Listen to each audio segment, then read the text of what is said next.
Right, so if you've got faded bumpers, then I'd probably avoid using stuff like this. I've tried it multiple times in the past, and I do find that, you know, it looks great for a little bit, but it will just fade over time, maybe even like a week or two in. So since having no luck with bumper gels and trim gels, things like that, I've moved over to bumper dye. So I have done this bumper before, but it's been parked up, it sits in the sunlight all day. I probably did it about 2 years ago, and the van's also been in Europe for 4 months last year, but I haven't done it since, so I'm just going to reapply it.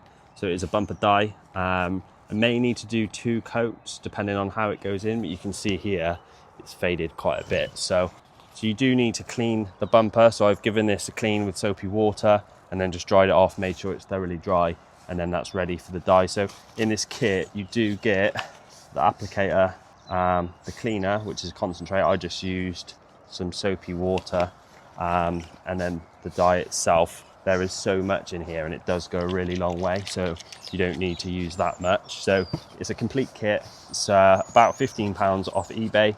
I will put the link in the description below and I'll just show you the results basically, and I would recommend it. It does work really well. Okay, so you don't need a lot. It probably will stain your driveway if it drips, so I would just use a little bit to start with, and I'll just show you in this corner straight away.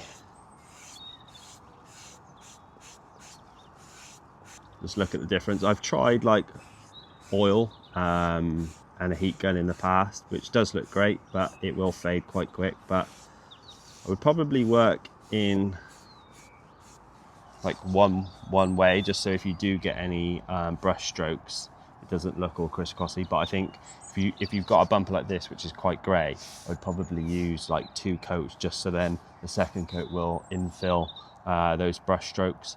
So yeah, I'll just go through now and then we'll show you what it looks like at the end.